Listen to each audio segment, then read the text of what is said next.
Commotion happened at the southern portion of the KOJC property. The gate was already destroyed. The eastern portion likewise was destroyed, the wall, and policemen in full battle gear with masks entered into the property and lobbed tear gases as against the members of the KOJC. You know what happened? One died. We thought there were 6 or 7 who died because a total of 16 people lost consciousness. 4 suffered heart attack, 4 minors suffered severe anxieties. As of the present, 59 have already been transported to the hospital for various injuries, and 29 were arrested with many policemen, no? About 3,000 policemen were here in front of KOJC compound, and he was bringing with him LRAD equipments and other equipments, no? Knowing the great number of the police, what we did was we tried to negotiate with him. I used a megaphone. I introduced myself properly, and I requested him that there was no need to use force, and we were willing to cooperate with him. And it took him about 5 to 10 minutes to approach us and face us. And if you remember, when he faced us, I asked him if he was bringing with him a warrant of arrest.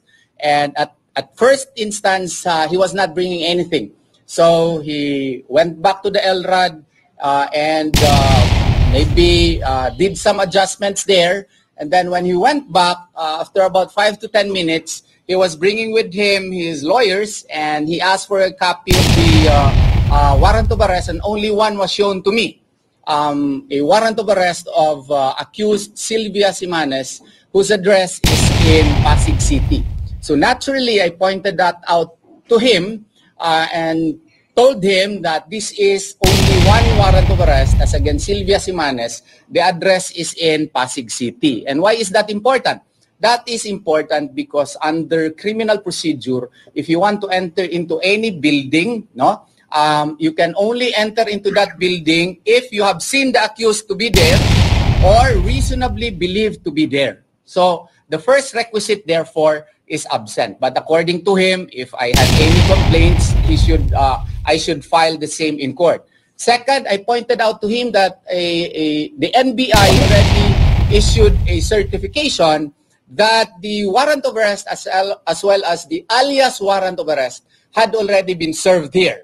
But then again, he had the same answer that if I had any cases or complaints, I should file the same in court, and that he was giving us 30 minutes only, and whether we like it or not, he will forcibly enter the property. We reminded him that there was no need to use force because we were willing to cooperate, but 30 minutes did not elapse. Only on a 9-minute pa lang, somebody called me that a commotion happened at the southern portion of the KOJC property. The gate was already destroyed. The eastern portion likewise was destroyed, the wall, and policemen in full battle gear with masks entered into the property and lobbed tear gases as against the members of the KOJC. You know what happened? One died. We thought there were 6 or 7 who died because a total of 16 people lost consciousness. 4 suffered heart attack, 4 minors suffered severe anxieties. As of the present, 59 have already been transported to the hospital for various injuries, and 29 were arrested, and fortunately, all of them were able to post bail yesterday. Now, as to the updates, last night, around as early as 5:42 p.m., no, elements of SWAT team, no, arrived in front of the gate in gate 18, and they told the members of KOJC that they were there in order to take over the scanning machine or the scanner of the KOJC. Fortunately, the lawyers of the KOJC, my associates, as well as volunteer lawyers who graduated from KOJC, no? Our lawyers, alumni, politely insisted that there was no legal ground for the SWAT team. Why? SWAT team can only be invoked pursuant to the PNP Memorandum Circular if there is a need for lethal force to be employed. There was no terrorism action here, no kidnapping, no murder reported, so therefore there was no reason for SWAT team to enter. After a long negotiation, credits should be given to SWAT team. They did not insist in entering and sequestering our scanner. Now, is it also right for SWAT team to forcibly sequester or take over the usage of our scanner such that there was also an attempt to sequester our fire truck inside the compound? That is illegal because under Article 435 of the new Civil Code, no, it is stated that no person shall be deprived of his property except by competent authority and for public purpose and always upon payment of just compensation. No, if you are the owner of the property, nobody can tell you what to do with your property. If I place a car there, 100 cars, nobody can tell me what to do. So long as I do not interfere into the rights of other persons, nobody can dictate to you as to what to do with your property. Ownership is a bundle of rights, right? Right to use the property in accordance with your will, no, is part of it, no. Right to dispossess anyone who is inside the property is part of the bundle of rights if you are the owner of the property. Roman law started that concept, no? And I hope and pray that the PNP would be reminded about that. And then there were likewise instances, again, early this morning, of equipments, no? That they would not allow to be checked by our scanners. Would this be a violation of the law? Yes, that is a violation of the law. Again,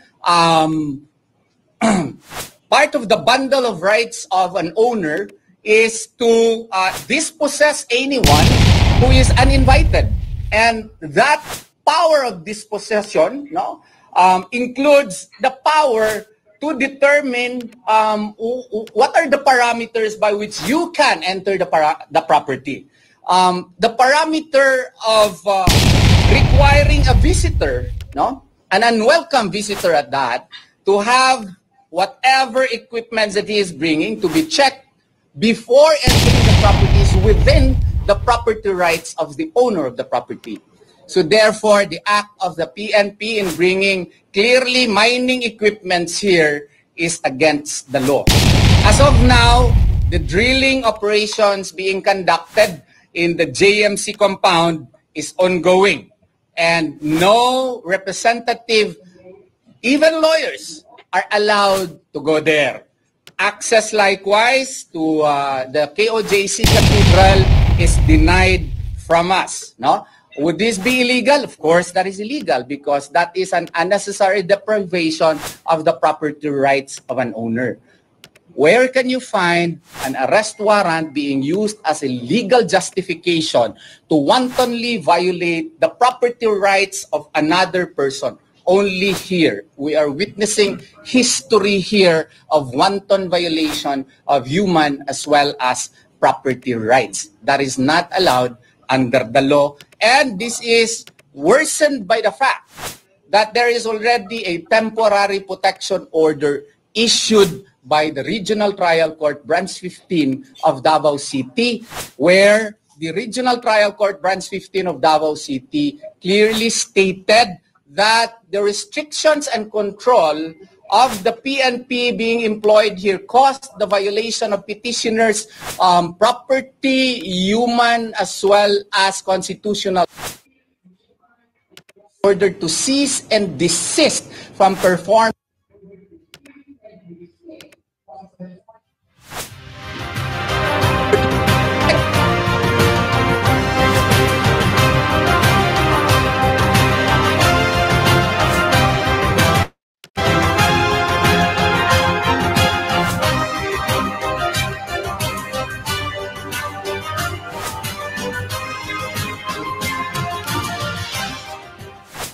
temporary protection order, clarificatory temporary Constitution, napakahalaga niya. car there, 100 cars, nobody, according to the court, the warrant of arrest and the TPO can exist with each other. But the service of the warrant of arrest should be necessary as well as reasonable. Now, and that any and all performance in the implementation of the warrant of arrest, not in the ordinary, no, should require judicial imprimatur, which confirms, therefore, my theory that the conduct of stethoscoping, I call that stethoscoping because I'm not a techie man, no? They are actually bringing in here metal detectors, no? They are bringing in equipments, no? As if looking for heartbeats, but now they are concentrating on metal detectors. I don't know if metal detectors can actually hear heartbeats, no? We feel that if there is really a need to do that, we are not conceding that that is legal because we are saying that that is illegal.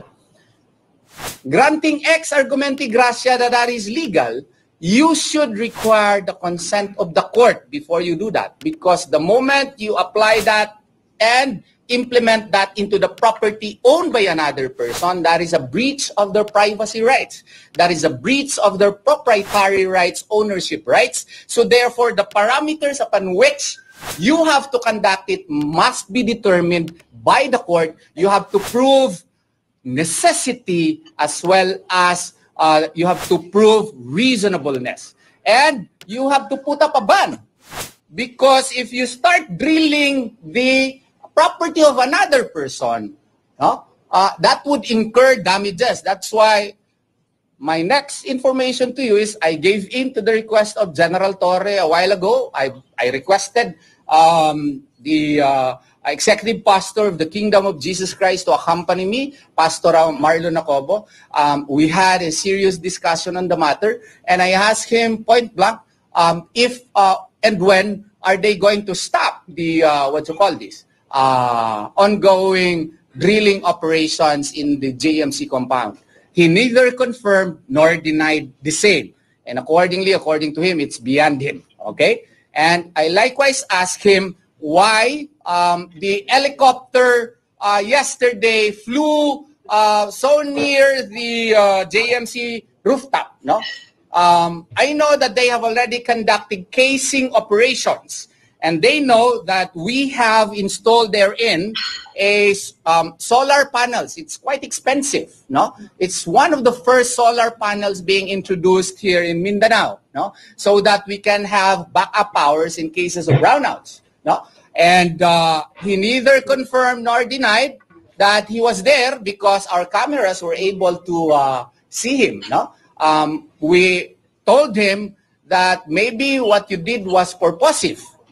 In fairness to him, he did not admit that, but we have reasons to believe that it was purposive because if you can see, the helicopter was only few inches away from the rooftop, leading to the destruction of the solar panels. No?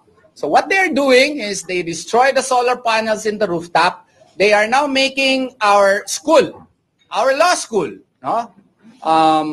School of Medicine, we have very nice rooms, no? As their boarding houses. Policemen are sleeping there. We have even pictures of policemen there going to our restroom, taking a bath, no? And in the basement, they're conducting tunneling operations there, no? I would ask you if this is still right. No? I think this is highly irregular. And I told General Torre to please also remind General Marbil that, of course, I am a lawyer. We will not take this sitting down. We will be certainly filing a case against you. And maybe 1 billion or more. And if you will retire, this will haunt you. Those are my exact words. This will haunt you, sir. Because even if the case would last for 5 years, that is still 2029, and another president would be sitting by that time. And whatever retirement pay that you will have, because we will be suing you not only in your official capacity, but as well as your personal capacity. And the host of criminal cases that we will be filing against you would be too much for you, I suppose. And he acknowledged that, and according to him, he is just following orders. It's beyond me, according to him. So, but whether he likes it or not, know that he is the regional director, and this is within his jurisdiction, so he could not escape accountability. I would like to remind likewise General Marbil that he may be personally accountable likewise here, and maybe the good Secretary of Interior and Local Government. Imagine conducting tunneling operations in a school.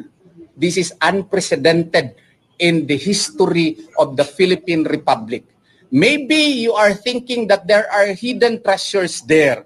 Legally, you could not find any legal justification for what you are doing because our laws, Article 438 of the Civil Code, it states, hidden treasure belongs to the owner of the land, building, or other property on which it is found. So if there are indeed hidden treasure there, then who will own it? JMC, not him, no? Nevertheless, when the discovery is made on the property of another or of the state or any of its subdivision, and by chance, one half thereof shall be allowed to the finder. But what they are doing is not by chance.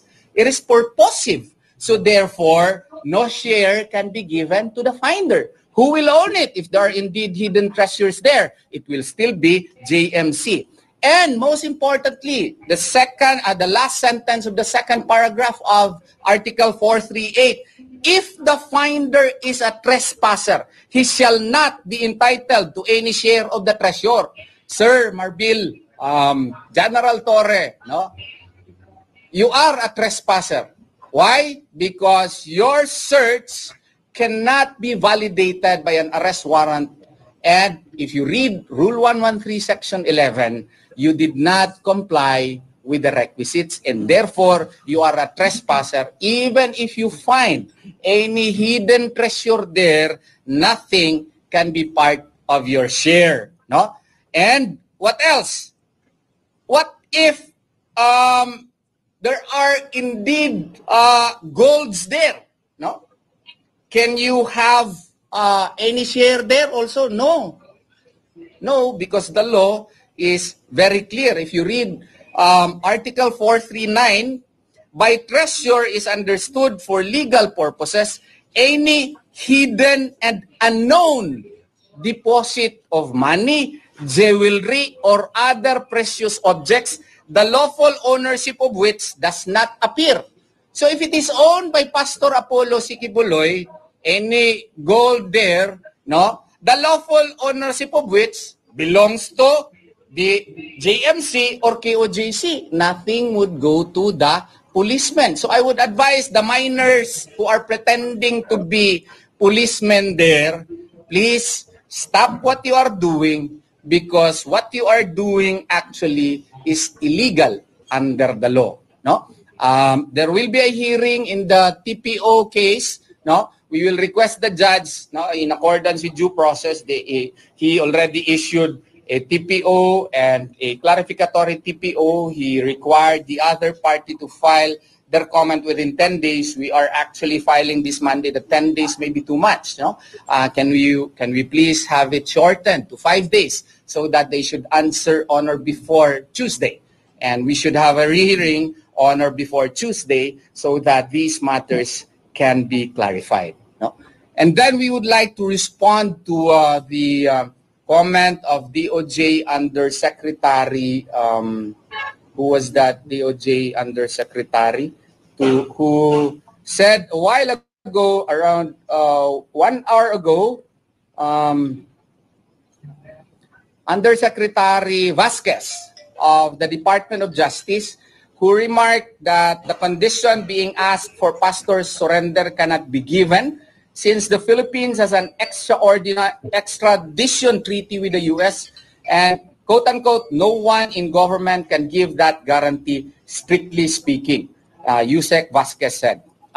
Perhaps Yusek Vasquez may not have been able to read Section 48 of Republic Act 11479, which is actually an amendatory act of Republic Act 9372, which used to be Human Security Act. If you will read that Section 48, there is even a ban on extraordinary rendition. No? So we'd like to, perhaps he was not able to stumble upon that provision.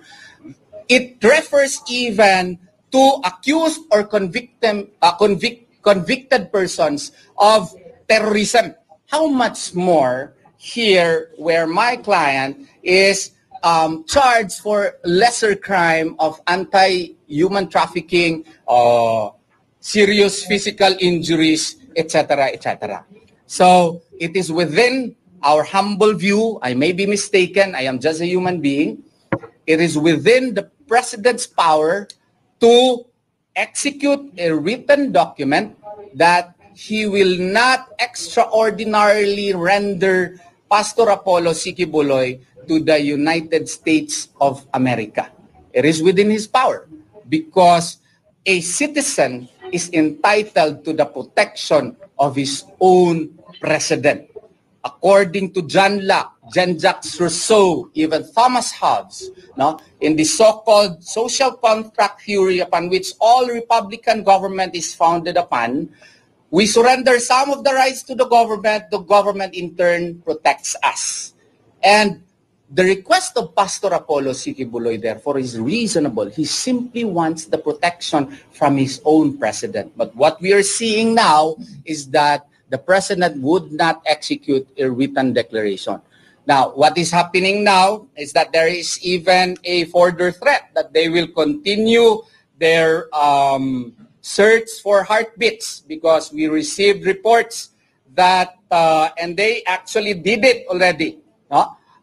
That there is a plan to take over KOJC, that we would be forced to get out of the property. But prior to that, there will be a news blackout. No, I hope that the media would not follow this. You would still continue to follow us. No, that's why I'm not quarreling any of the media. I even tried to wait, Ma'am Edith Duaya, no, because we understand that we need you, and we thank you very much. And please continue your job. I hope this plan will not continue because indeed yesterday there were already elements of the police who are in front of the gates of Glory Mountain, which is 52 kilometers away from Buhangin, Davao City. And what does this imply? This implies that they are really on a fishing expedition. This implies that they are there probably to look for heartbeats again. Now, that would show, therefore, that they have no probable cause. They have no personal knowledge that Pastor Apollo C. Quiboloy is in fact in the KOJC, KOJC underground. Okay? So, there is also an alleged tunnel in the KOJC. But this is now on the 8th day. If they found an alleged tunnel, no, they would have shown that to you already. But what they are doing now is that they are in fact making a tunnel. Okay, they are the ones now making a tunnel, and that there is accordingly a plan, supposedly, as you know, no, to bomb this. I hope this will not be continued, and I do hope that they will not likewise do what they are currently doing in KOJC compound in the Tamayong properties, because this is really illegal. No? And then the putting of posters, no? That happened also. I think just hours ago, no? I think 2 hours ago. But good that our co-counsel, Attorney Adam Jambangan, no, he was present here and he responded. and I was made to understand that somebody removed the posters, right? Would that be illegal? No, that is not illegal. That is not illegal, and the police even who posted that was the one committing an illegal act.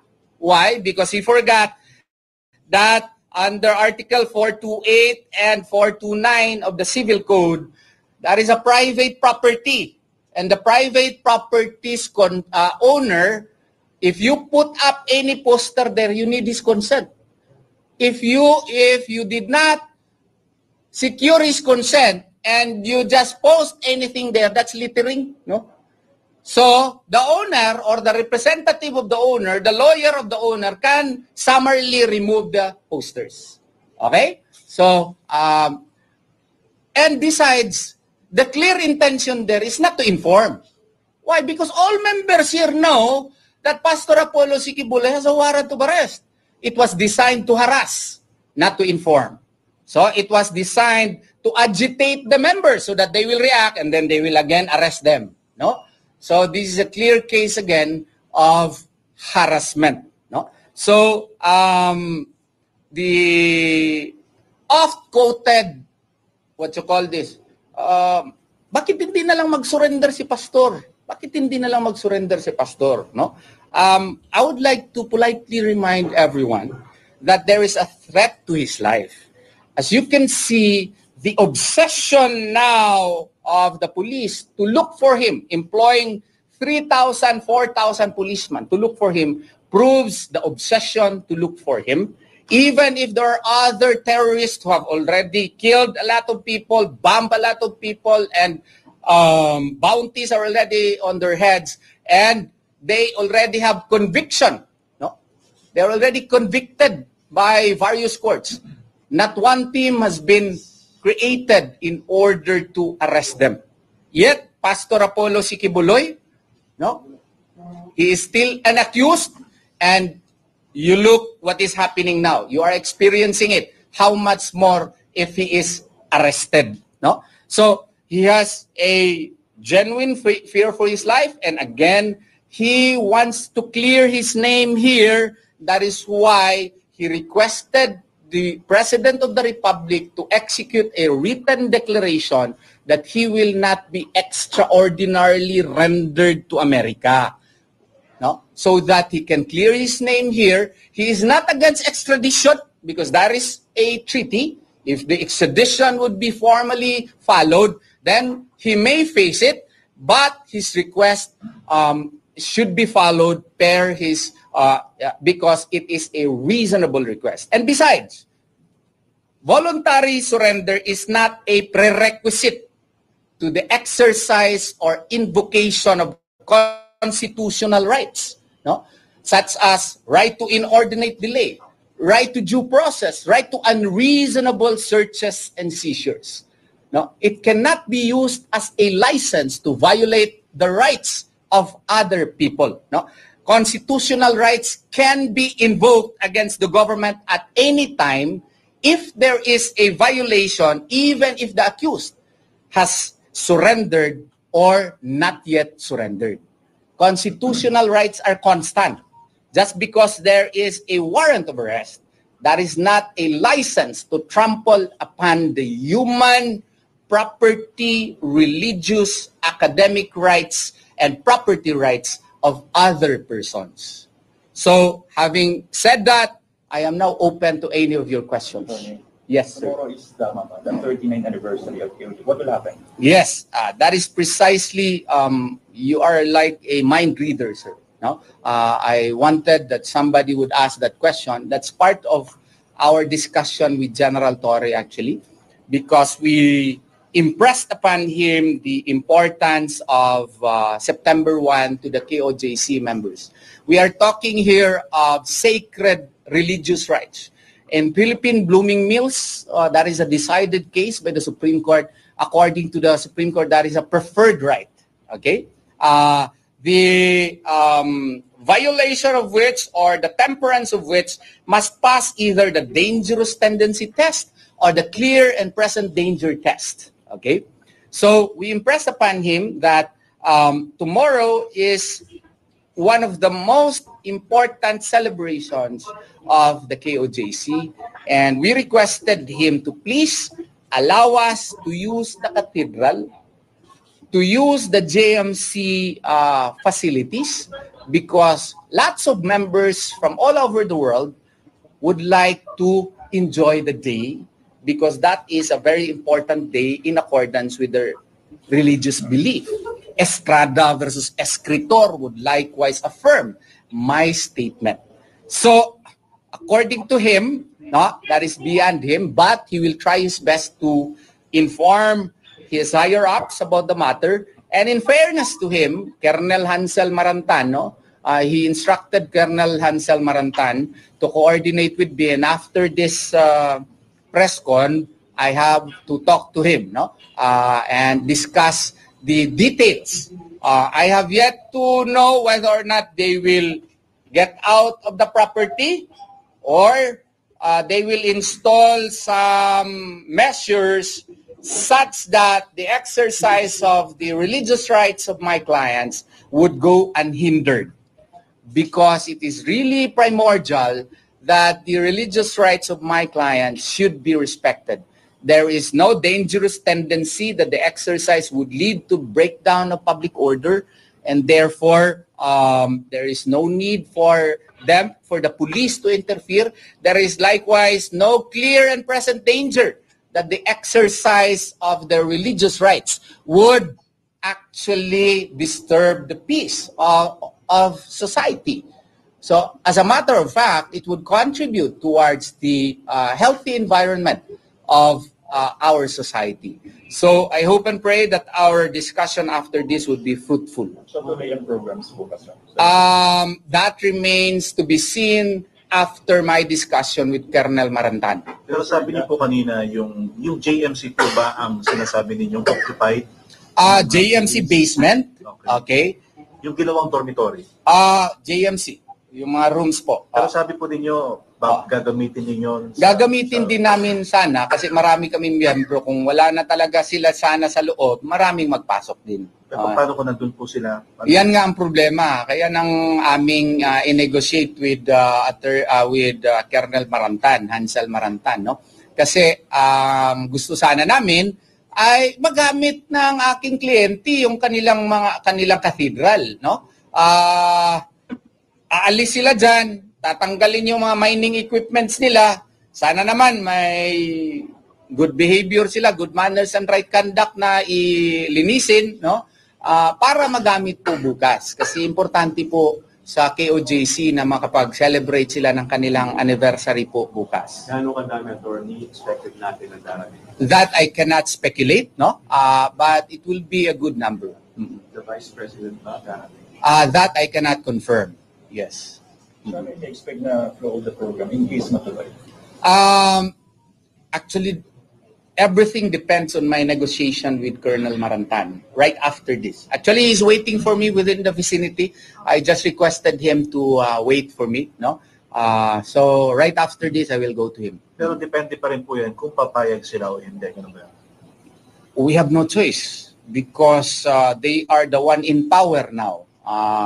Even if we will request them, I would not sacrifice the security of my clients to fight them, no, if they will not give in. Note that the lawns and the gardens of KOJC are all occupied by policemen, no?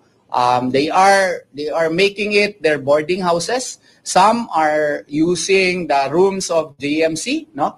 And even some of the private quarters are likewise occupied. They are using our restrooms, no? And they are using our other facilities. They have turned the KOJC Cathedral into their command center.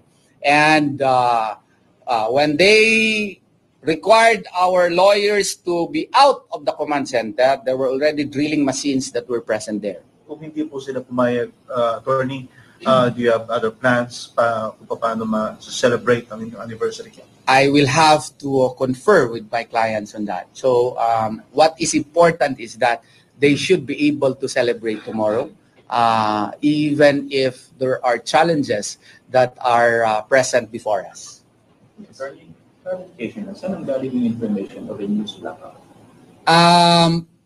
Intelligence sources told us that right after the anniversary, there will be a takeover. I do hope that it is not true, that they will forcibly require us to leave KOJC compound.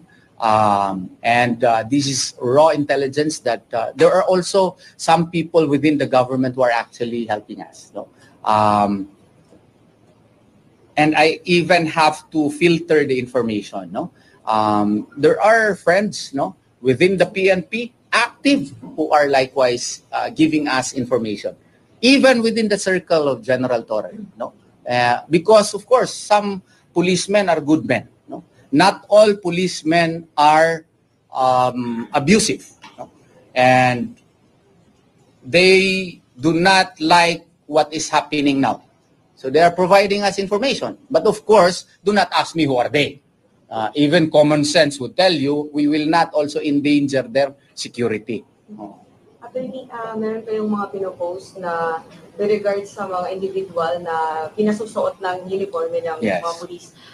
As of now ba, meron pa or nandun pa yung mga individual? Na Ang iba po, nandyan pa po, nagkakandak ng drilling operations po. Oo. Hindi pa kasi sila lumalabas eh. So, ang presumption namin, presumption, we could not confirm, hindi kasi kami makapasok eh. I also advised my lawyers, no, na to be firm in their, in asserting their rights, but not to the point of endangering their security. No?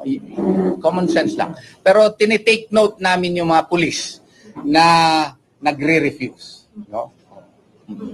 aside po doon, ano na po, anong legal action po natin or paano po natin malalaman na yung mga lahat ng pumapasok ay police talaga, hindi lang? Yun nga ang takot din namin. We already sent a demand letter to General Torre, no? Provide an accounting, no? But until now, no reply. No? I also told him that in our discussion 3 hours ago. But according to him, some decisions are not his anymore. I don't know who is making decision, but that was his statement. You mentioned din kanina na the previous press con na meron na tayong namataan ng mga pulis doon sa Glory Mountain. Yes. Now, nandun pa rin po ba? In fairness, wala na. Kahapon yun ng hapon, mga alas 4 ng hapon hanggang mga 5:30 ata in the afternoon, if I'm not mistaken. We were able to take pictures. We posted it on Facebook already. No? Yes. Ano ginagawa? Nagmamasid. Actually, nagpaalam pa nga pumasok. Oo. So, gusto talaga nilang pumasok. Yung isa sa Prayer Mountain, sa baba, gusto lang daw nilang pumasok para magkuha-kuha lang daw ng pictures. Hindi pinayagan ng mga associates ko. Oo. Mga ilan sila? Marami-rami din. Sa Glory Mountain, 1, 2, 3, 4, 5. Parang 6 na sasakyan po. Oo. Tapos dun sa Prayer Mountain, mga 4. So as of now, wala na sila? In fairness, wala naman po. No? I'm really trying to be objective para walang misinformation. Sinasabi ko naman na intelligence reports, yung kung hindi talaga of personal knowledge po. Pero yung pumunta sila of personal knowledge yun kasi nakita ko talaga live na habang binivideo ng aking associate po na nandun sila. Oo. Attorney, dinami lang po natin kasi kumakalat po sa social media yung video tungkol daw sa secret chambers or nagusan dito sa KOJC Religious Compound. Gaano po ba ito katotoo? Dahil syempre bilang yung mga hindi members ng KOJC o workers, ang tingin po nila, totoo. Pero kung tatanungin mo naman itong mga members at KOJC, lalo na yung mga missionary workers na katira po dito na matagal na, wala po din sila nakita. Ano po ba ang totoo dito? Wala pong secret chambers. Pati nga ako, matagal na ako abogado ni Pastor Apollo Sikibuloy, ang mga chambers na yun, maganda lang talaga. No? Siguro sa mga ordinaryo na tao, pag nakita yung ganda naman dito, tapos meron lang lagusan, especially sa ating cathedral, no? Diyan talaga lumalabas si pastor. Pag yung aming ceremonies welcoming the new lawyers, no? nagrasyahan kami ni Allah subhanahu wa ta'ala, nagka 100% kami, tapos next, more than 90% yung passing, tapos last year, 86% every time. Na meron kaming Thanksgiving, si Pastor Apollo Sikibuloy, lumalabas talaga doon sa secret door, no? At saka pagpasok niya doon, doon talaga ang kanyang holding area. Tapos, ang problema lang kasi nung na-report ko ng GMA, pasensya lang po, pinagtagpi lamang yung underground na picture doon sa mga rooms doon sa first floor, no? Na secret chamber daw yun, no? Wala pong sikreto doon, no? Pati ako, alam ko yung ganun. Pati nga pagbunta ninyo sa Prayer Mountain, yung mga rooms doon medyo magaganda talaga. Oo. So, at saka wala pong sikreto doon. Ganun lang talaga ang mga rooms ng mga kingdom workers po. Kasi yung holding room na pinakita, yung sa kabila daw doon, JMC basement daw yun. Tama ba? Yung pinakita dito. Hindi. Oo, yung holding room, dito po yun sa cathedral. Tapos yung JMC, sa kabila po, separate building yun. Ang problema, pinagtagpi sila. No? So sana i-clarify po ito, no? I-clarify po ito kasi wala pong tapos meron pang isang news agency, Sex Layers daw, no? Unfair po 'yun. Kasi paano naman naging Sex Layers 'yun? Meron ba kayong video na ginawa 'yun na talagang Sex Layers 'yun? Meron ba kayong proof na may orgy na nangyari doon, no? Wala naman eh. So how were you able to conclude that it was sex layer? Simply because some of the police told you that? That's not news. That's propaganda. Sinasabi din po ng kalihim ng DILG attorney na bukod sa may tunnel daw, may mga pagkasabog na nakita sa loob ng KOGC compound. Kaya nga, we have to clarify that, no? Note that there were, and even until now, no? Most of the KOJC compound is not within our control. And we had... Alright, so batiin lang po natin ha. Batiin lang po natin yung mga bagong pasok like GJ Kojima. Shoutout po sa inyo lahat. Tuloy po natin. No hand as to what were brought into the compound by the police or those pretending to be policemen. Meron pa nga nakita na picture na yung naging witness sa Senate investigation na pumasok dito, nakuna ng picture, pinasuot ng pulis. So, iba na ngayon, hindi lang tanim bala, kasi may nakita naman kaming bala din na isa. Oo. Dito si Attorney Vanessa Escritor ang nakakita, no, na dito sa may GMC kaninang umaga habang nagwawalis yung isang teacher namin, no, may nakitang isang bala, no. We already kept it and we will follow Article 719 of the Civil Code. We will transmit it properly to the City Mayor's office. Hindi lang tanim bala, tanim tao pa. Kasi nakita ninyo na may isang bata din kahapon na dinamitan ng pulis, klarong-klarong pulis, klarong-klarong bata kasi ang liit-liit pa, no? Dinamitan ng pulis at trinay na ipasok dito sa KOJC compound. Buti na lang assertive yung ating mga kasamang mga abogado at saka mga miyembro, hindi po sila pumayag na pumasok po. So paano po yan, attorney, na sinasabi nga ng ibang mga taga-KOJC na yung mga pulis pag may pinapasok daw ng mga gamit, hindi ipinapakita, dire-diretso sila. So ano po assurance ng kapulisan na hindi po illegal yung pinapasok nila that will accuse o masisira yung mga taga-KOJC? Why me? Sila po. Why? We waited for you. Really? Yes. Your call was instant at hindi kami instamatic. So I will answer your question. No? That is really the reason why we have more defenses. No? If I am the lawyer, no, I would be happy because of their policies. Why?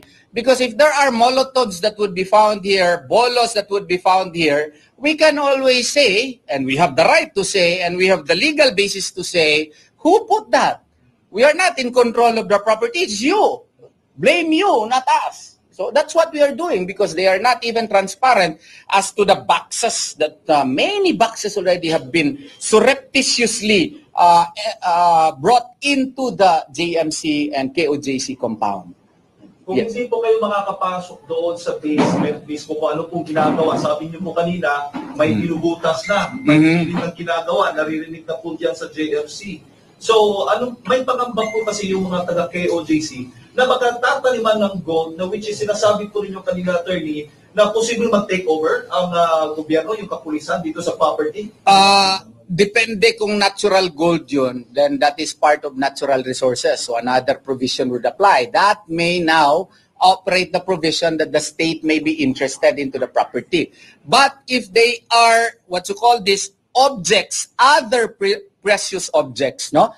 And if the lawful ownership of which can be established to be owned by JMC or even KOJC, then that is private property. That should be owned by Article 438 as well as 439 of the Civil Code would apply. So wala rin silang karapatan din doon.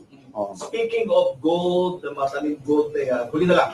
Yes. At may sinasabi pa tayo, may kinalaman ang Amerika. This is just a speculation. Ito yung mga theories na nakukuha din natin mula sa mga missionary workers na nangangamba din, na posible na itong KOJC gawing shelter doong mga Afghan refugees. Is that possible? Ano po bang masasabi ng taga-KOJC dyan? Well, in fairness, meron tayong nare-receive na report na ganyan.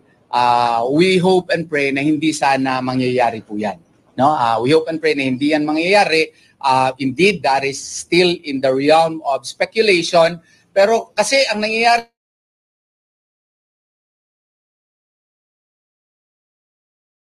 gold theory. Pero parang may basis na kasi ngayon kasi meron na talaga sila mga drilling machines at nangyayari na talaga.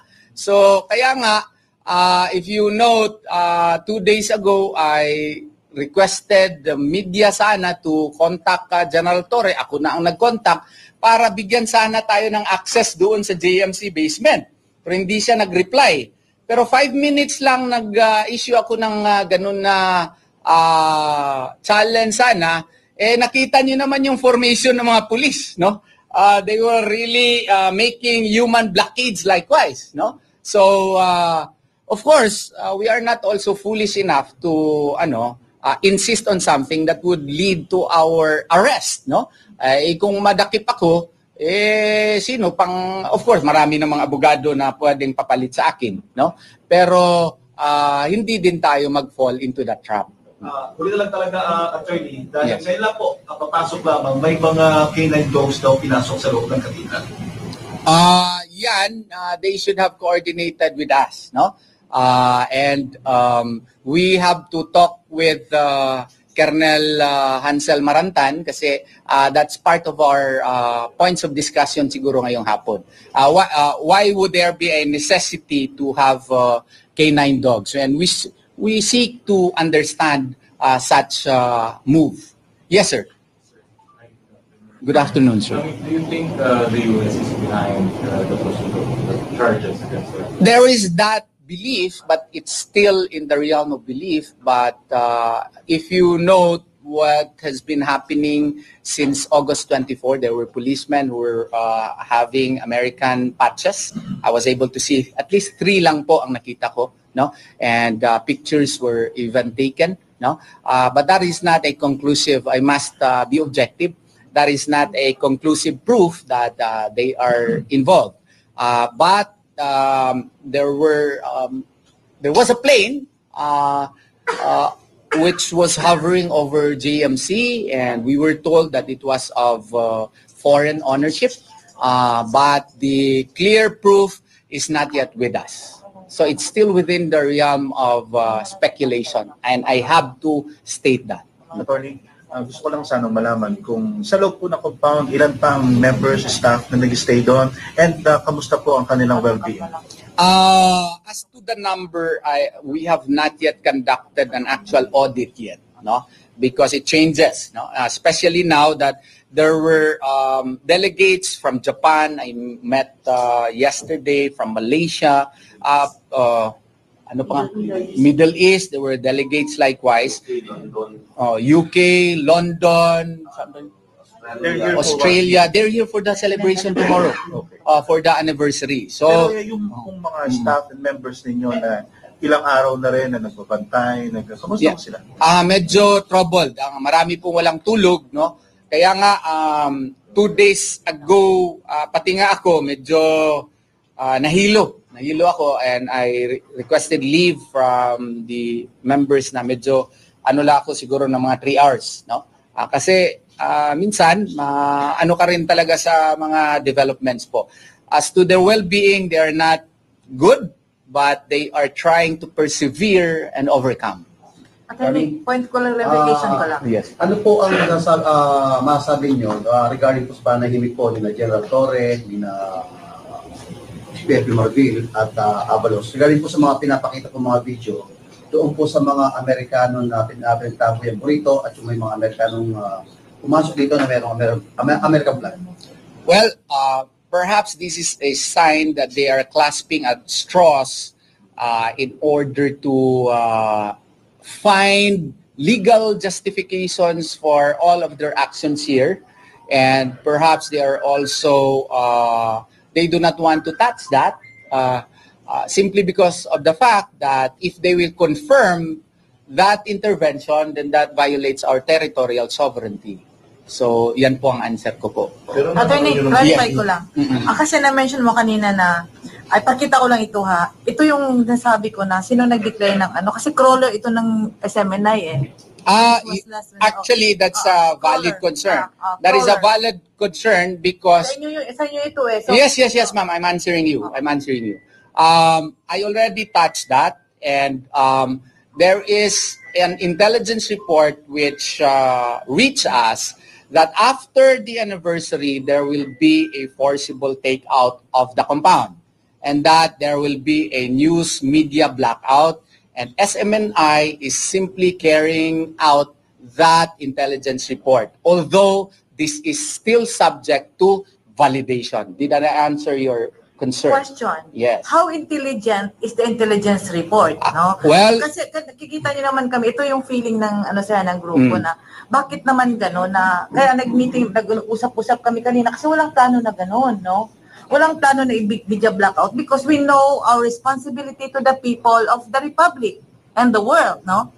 Yung second is, if hindi na-verify, dapat na-verify kasi among us, parang nag-a-add on ito sa emotional stress and emotional na parang, iba nga dito takot kasi baka na-confront, which is I know you will not do also. Alam ko mabait ka, alam ko logical ka, alam namin yun, no? Pero yung iba naman, feeling na-harass kasi day 8 na ito since June 10. Second, yung hindi ba nagiging bias din, no, to some degree, no? Tinatawag to some degree na nilagay na mag-media blackout kami na pwede namang mag-reach out sa amin po. Okay. Na i-validate lang yun. So, it might not be you, no? Hindi alam ko na overwhelmed ka na. Alam ko No, I'm not overwhelmed. I'm not overwhelmed. I think you would be incompetent to state what is in my mind. I am not overwhelmed. The matter as to the news blackout is an intelligence information, right? News blackout, yung information sa Yes. So, the context of that is that the state authorities would not provide information to you. So that is the context by which the alleged media blackout would be done after the KOJC anniversary. After tomorrow. Yes, after tomorrow. That was the information that reached us. So if the PNP is able to also give out raw information, KOJC as well as SMNI, probably because of fear that this may be true, aired out that alleged report that there would be a media blackout, but the media blackout would not come to you. Would not come from you, from the media, but from state authorities who will no longer feed information to you. Okay? Did you get the context, ma'am? Yeah, pero Are you happy now? no. Okay. Any other questions, please? Yeah. No. Paano niyo po Yeah. ika-count? Yes, sir. Yes, sir. Yes, sir. Yes, sir.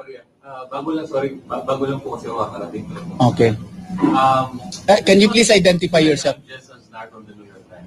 Ah, so you're from the New York Times. I Okay. just want to at least hear clarifications. Why is the media not allowed to go inside the compound? Because we could not guarantee your safety, sir. Because it is safety from within the compound. Note that there are reports and even valid reports that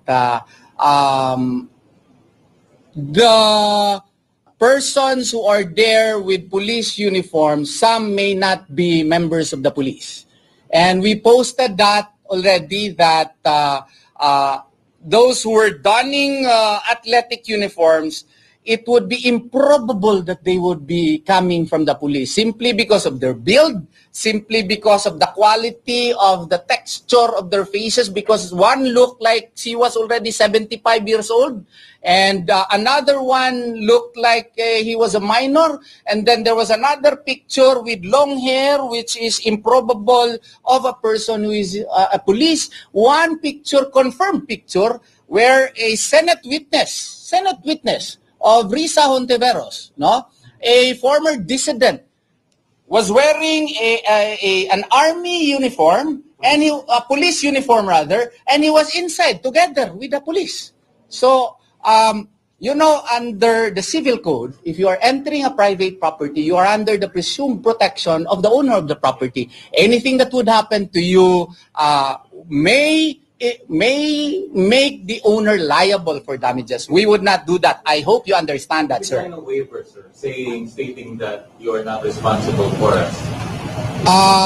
As to the signing of the waiver, sir, that is a matter that has to be decided by KOJC authorities and the police. Okay, so it's not only the decision of my client, because technically now, the one in control in the KOJC premises is not us. Okay? It's the police. Yes, sir. Sorry for asking. No problem, sir. Because we're talking about used blackouts. Mm. And, you know, from which side we don't know, but Mm. no, we are here. We are the media. We are Mm. actually your ally in getting the information out there, getting your voices out there. I will give you my number, sir, so that before you air out news in New York Times, I hope you will get our side likewise. Yes, sir. Yes, sir. Sir, follow up ko lang.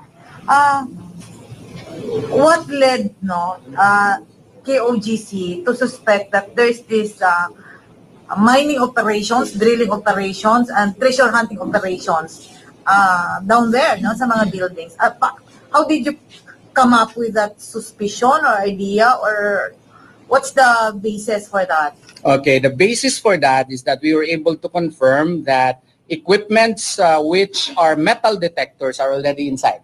Okay, and metal detectors as well as ground drilling machines are already inside. And second, you can actually hear the drilling operations being conducted. I posted that on Facebook, okay? Many times already. And the fact that they would not allow us to enter raises strong suspicion that there is in fact drilling operations being conducted. And there was one picture showing holes already there na naipuslit po. So all of these would lead one to believe that there is in fact a drilling operation there. And I asked General Torre about it, and he would neither confirm nor deny, and he only told me that there are some decisions which are not his anymore. Given that this involves a structure and that involves a government agency before construction, what legal actions have you done so far, in as far as this building is concerned?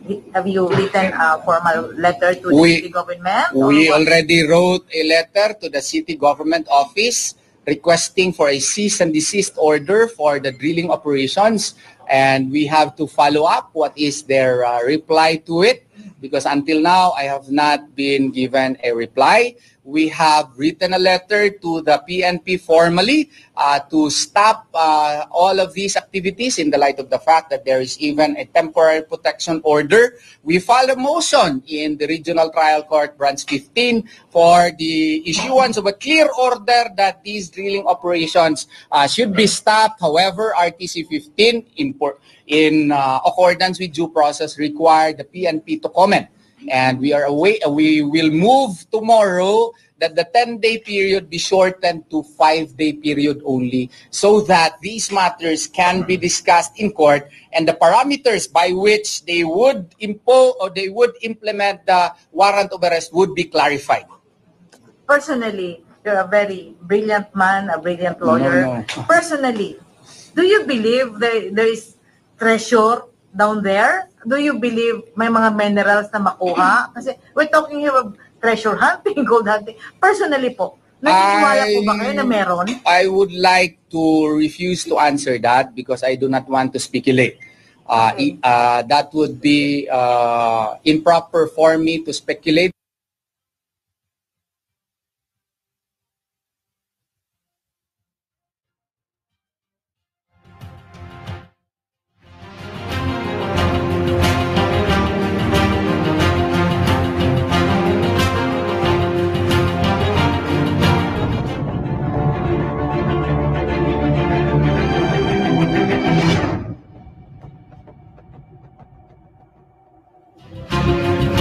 Yan po mga kapartner ang naging press conference po ng mga legal counsel ng Kingdom of Jesus Christ dyan po sa KOJC compound. At isa sa mga nabanggit doon mga kapartner, nagbigay ng update si Atty. Torion sa kung ano yung mga nangyayari dyan sa KOJC compound.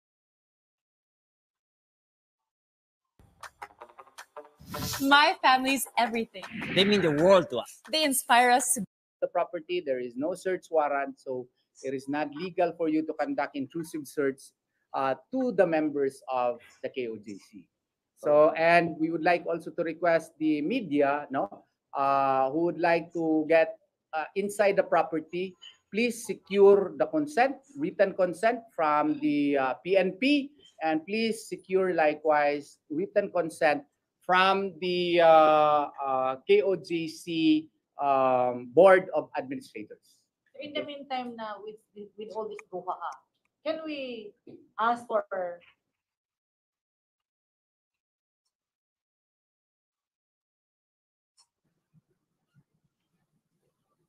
Okay. So, Ina and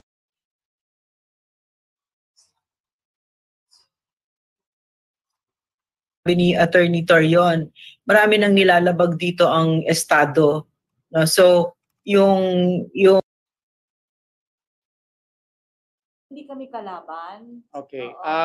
In behalf of KOJC, KOJC under ordinary circumstances, especially the members are very respectful, but the members of the media who have been allegedly insulted or heckled, my profuse apologies. As a matter of fact, we have already advised some of the members not to do that, but there are other members really who are very frustrated and in the light of the fact that some media entities really, are giving bad angling likewise, especially the report about secret chambers. It was posted right away. It was aired out right away. A report about sex layers. That's grossly unfair. If you report that right away without even securing our side, that's not journalism. That's propaganda. And you are taking propaganda and reporting it as gospel truth. So any member of KOJC who would see that would really be, would really be angry because they know for a fact that there are no sex layers. Yet you have informed the entire world about it as if it is gospel truth without even securing our side. So please do not also, fault some of the members to really feel bad, because some media really are really irresponsible. And you should also, this is also a lesson for all of us to check also our ethics as members of the media to really comply with the journalistic ethics. Because if we report only one side of the story without hearing the other party, we are not actually engaging in journalism. We are engaging in propaganda. But then again, that is not a justification for some of the acts committed by the members. My profuse apologies, and I hope and pray that that will not happen anymore. Peace na tayo. In AWG Station kay at Senator Bato de Los, mulat na po ba kayo kasi jurisprudence ng attorney, remember ba yung kay General Gatapang before, na mismong doon po sa Bucor sila nag-conduct ng investigation? Sana. No? I will call Senator Bato about it. And I would recommend that they will conduct the hearing here in KOJC compound, so that we will also have that chance really to verify kung totoo ba yung drilling talaga. Kasi ako gusto ko rin malaman kung totoo ba yung drilling talaga, na kasi may isang picture na nakita yung hole. Gusto ko na makita talaga, kasi kung hindi totoo, edi maganda. Happy kami. No, I will call Senator Bato about it. Thank you very much. Salamat po sa inyong lahat. Salamat po. Okay. Pwede na pumasok doon kasi may waiver. Oy! Algo